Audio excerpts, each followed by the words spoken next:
Hello and नमस्ते साथीहरु, तपाईलाई स्वागत छ मेरो टेक कम्प्युटर च्यानलमा। आज पनि मैले तपाईहरुको लागि एउटा महत्त्वपूर्ण भिडियो लिएर आएको छु। आजको भिडियोको टपिक तपाईले थम्बनेल देखेर बुझिसक्नु होला। आज म तपाईहरुलाई चाहिँ युट्युबमा कसरी थम्बनेल बनाउन सकिन्छ भन्ने कुराहरु आज म तपाईलाई यस भिडियोमा सिकाउने गइरहेको छु। अहिले चाहिँ हामी धेरै जना युट्युबमा चाहिँ एंगेज भइरहेका छौं। धेरै जना चाहिँ युट्युब च्यानल खोलेर चलाइराख्नु भएको छ र सिकिराख्नु भएको छ। त्यसको लागि चाहिँ अब कसरी क्रिएटिभ हुनुपर्छ, युट्युबको भिडियो मात्र बनाएर पनि हुँदैन, थम्बनेल पनि राम्रो देखिनुपर्ने हुन्छ। अब त थम्बनेल चाहिँ कसरी राम्रो बनाउन सकिन्छ, कसरी थम्बनेलको जुन साइज हुन्छ त्यो साइज मिलाएर कसरी युट्युबको थम्बनेल बनाउन सकिन्छ भन्ने कुरा चाहिँ आज म तपाईलाई यस च्यानलमा सिकाउने गइरहेको छु। म तपाईलाई यहाँ मेरो युट्युब च्यानल सबैभन्दा पहिले देखाउन गइरहेको छु। मैले निकै भयो भिडियो नहालेको। अब म देख्न सक्नुहुन्छ, अब चाहिँ सिरियली म तपाईहरुलाई भिडियो लगातार यहाँ देख्न सक्नुहुन्छ मेरो थम्बनेलहरु जुन जस्तो किसिमको तपाईहरुको चाहिँ युट्युबको लागि भिडियो बनाउनु भएको हुन्छ त्यस्तै किसिमको कसरी थम्बनेल बनाउन सकिन्छ भन्ने कुरा म तपाईलाई देखाउन गइरहेको छु। जस्तो ब्लगिङको छ भने, टेकको छ भने त्यस्तै किसिमको चाहिँ कसरी थम्बनेल बनाउने भन्ने कुराहरु चाहिँ म आज तपाईलाई यहाँ सिकाउन गइरहेको छु। देख्न सक्नुहुन्छ यसरी एउटा क्रिएटिभ थम्बनेल चाहिँ कसरी बनाउन सकिन्छ भन्ने कुरा चाहिँ म आज तपाईलाई सिकाउन गइरहेको छु। कुन एप मार्फत बनाउने त्यो पनि म तपाईलाई बताउन गइरहेको छु। सर्वप्रथम तपाईहरु आफ्नो प्ले स्टोरमा आउनुस्। प्ले स्टोरमा आइसकेपछि यहाँनिर तपाईहरुले पिक्सेल एप सर्च गर्नुस्। देख्न सक्नुहुन्छ पिक्सेल एप सुरुमा आइसकेको छ। यहाँ देख्न सक्नुहुन्छ यो एप चाहिँ 100 मिलियन पनि डाउनलोड भइसकेको छ। रेटिङ 4.1 छ। यो एडिटको लागि एकदमै राम्रो हो एप हो। यहाँबाट चाहिँ तपाईले थम्बनेलको लागि कुनै पनि साइज मिलाइराख्नु पर्दैन। तपाईहरुको आफै चाहिँ यहाँ क्याटेगोरी दिइरहेको हुन्छ। म तपाईलाई देखाउन गइरहेको छु। एप ओपन गरेर यहाँ ओपन गर्नुस्। ओपन गरिसकेपछि तपाईलाई यस्तो किसिमको दिन्छ। यहाँ ओके गर, यो चाहिँ मैले अलरेडी बनाएको र ओके गर्दै मैले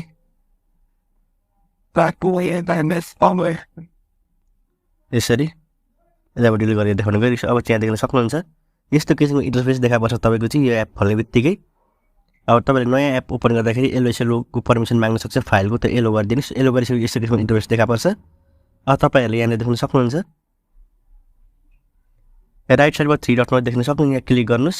मैले अहिले तपाईहरुलाई चाहिँ युट्युबको थम्बनेलको लागि मात्र यो एपमा सिकाउन गइरहेको छु। यदि तपाईहरुलाई कुनै जानकारी चाहियो भने कमेन्ट गर्नुहोस्। म त्यसबारे पनि तपाईलाई अर्को भिडियो बनाएर चाहिँ सिकाउने छु। अब यहाँ देख्न सक्नुहुन्छ इमेज साइज भनेर इमेज साइजमा क्लिक गर्नुस्। इमेज साइजमा क्लिक गरिसकेपछि यहाँ देख्न सक्नुहुन्छ custom square profile picture YouTube channel banner. यहाँ चाहिँ तपाईले युट्युबको लागि जुन एउटा ब्यानर हुन्छ त्यो पनि बनाउन सक्नुहुन्छ। त्यसैले यहाँ युट्युब थम्बनेल देख्न सक्नुहुन्छ। यहाँ क्लिक गर्नुस् युट्युब थम्बनेलमा। यसरी तपाईहरुको अटोमेटिक रेशियोलाई चाहिँ बनाएर यहाँ एडजस्ट गरिदिएको हुन्छ। ओके गर्नुस्।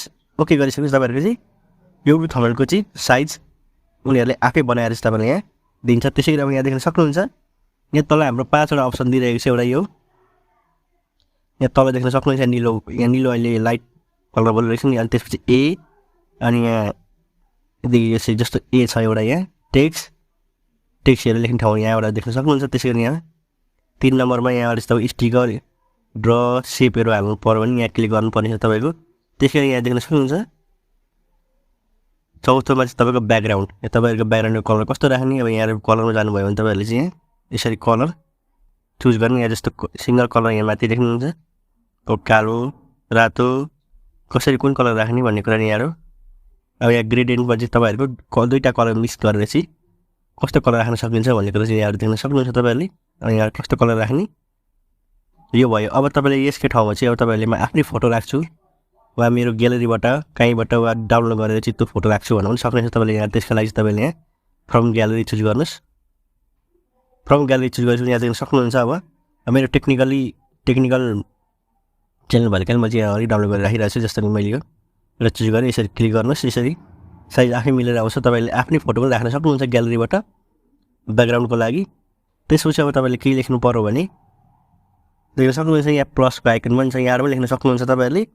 यहाँ तल एबाट यहाँ पनि लेख्न सक्नुहुन्छ। म तपाईलाई माथि डिस्काउन्ट गरेर यहाँ प्लसमा क्लिक गर्नुस्। तपाईले टेक्स्टमा क्लिक गर्नुस्। टेक्स्टमा क्लिक गरिसकेपछि यहाँ टेक्स्टलाई डबल ट्याप गर्नुस्। अब त्यसपछि तपाईले के लेख्न सक्नुहुन्छ, के लेख्न चाहनुहुन्छ यसरी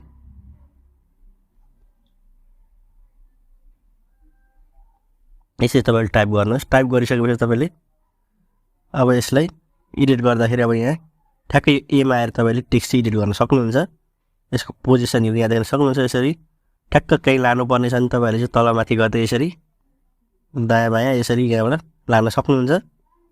त्यसै गरी यहाँबाट तपाईँले साइज मिलाउनु पर्यो भने आफै पनि यसो गर्दाखेरि तपाईँको साइज बढ्छ हातले यसो गर्नुभयो भने तपाईँको साइज बढ्छ यहाँबाट यसरी तर तपाईँहरूले चाहिँ यहाँबाट ठ्याक्कै कुन स्केलमा बढाउने कति साइजमा बढाउने यहाँ नम्बर यसरी तपाईँले बढाउन सक्नुहुन्छ त्यसपछि तपाईँले प्याडिङ यहाँ देख्न सक्नुहुन्छ तपाईँले कुन प्याडिङमा राख्ने यसरी यहाँ पनि तपाईँले मिलाउन सक्नुहुन्छ यसलाई पनि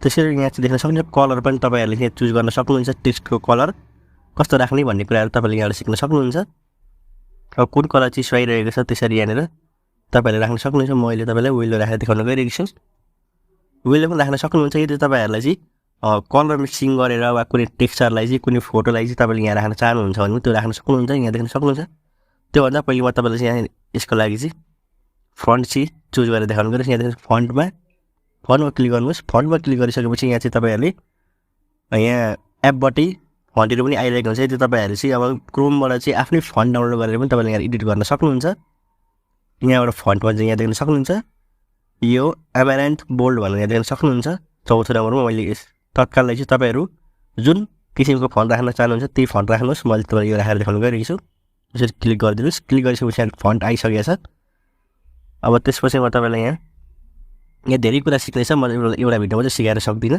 त्यसरी म केही बेसिक कुराहरू चाहिँ नर्मली बनाउँदाखेरि चाहिँ कसरी बनाउन सकिन्छ भन्ने कुरा पनि सिकाउनु गइरहेको छु त्यसपछि यहाँ देख्न सक्नुहुन्छ यहाँ टेक्स्चरमा क्लिक गर्नुहोस् अघि जुन कलरकै एउटा अर्को टेक्स्चर यो चाहिँ कुनै पनि एउटा फोटोबाट चाहिँ तपाईँहरूको त्यो कलरलाई छानेर चाहिँ टेक्स्टमा राख्छ टेक्स्चरमा क्लिक गरेपछि यहाँ फोटोमा क्लिक गर्नुहोस् त्यसपछि यहाँ एल्बममा गएर चाहिँ अब कुनै पनि किसिमको अब म तपाईँलाई देखाउन गइरहेको छु एउटा फोटो मसँग चाहिँ अहिले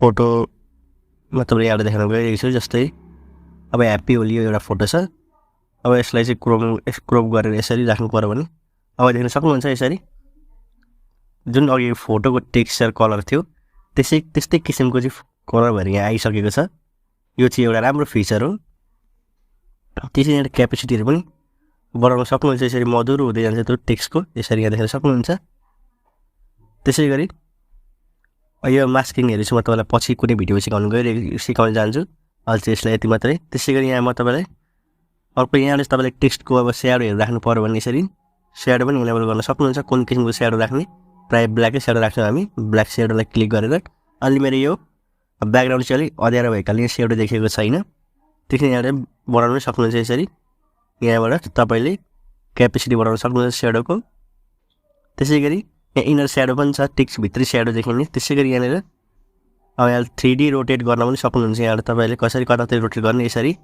मुभी टाइपको कति हुन्छ नि यसरी यहाँ देख्न सक्नुहुन्छ टेक्स्टहरू कसरी घुमिरहेको छ यसरी त्यसरी यहाँदेखि 3D टेक्स्ट तपाईँको टेक्स्टलाई चाहिँ 3D मा यसरी कन्भर्ट गरिदिन्छ यहाँ इनेबल गर्नुभयो भने देख्न सक्नुहुन्छ यस्तो किसिमको चाहिँ टेक्स्ट चाहिँ 3D टाइपको आइरहेको छ अब यहाँ तपाईँले घटाउन सक्नुहुन्छ यसरी अघि मैले यहाँ 3D रोटेटलाई निकै बढाएको थिएँ अब यसलाई हल्का घटाएर देख्न सक्नुहुन्छ 3D टाइपको देखिरहेको छ तपाईँको यसरी तपाईँहरूले चाहिँ राख्न सक्नुहुन्छ अब रिफ्लेक्सनमा क्लिक गर्नुभयो यहाँनिर तपाईँको चाहिँ ब्याकग्राउन्डमा तपाईँको तल देख्न सक्नुहुन्छ यहाँनिर म तपाईँलाई ठुलो बनाएर देखाउन गइरहेको छु कस्तो किसिमको देखिरहेको छ भन्ने कुराहरू यहाँ देख्न सक्नुहुन्छ तल पनि छायामा पनि रिफ्लेक्सन देखाइरहेको छ यो जुन लेखेको छ त्यसकै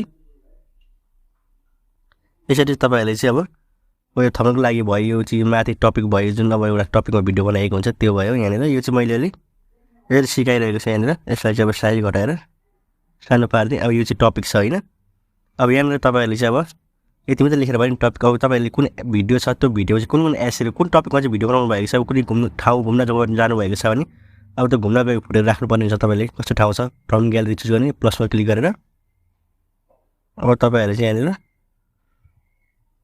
ठाउँ चुज गरिदिनुहोस् केही अब यो अहिले यो रुम निकै भाइरल भइरहेको छ यसलाई चाहिँ अब धेरै सम्बन्धी बनाउनु परिरहेको छ भने यसरी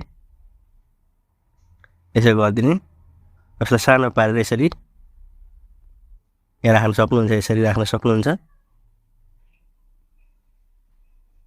त्यस्तै अर्को पनि फोटो राख्दिएँ यहाँनिर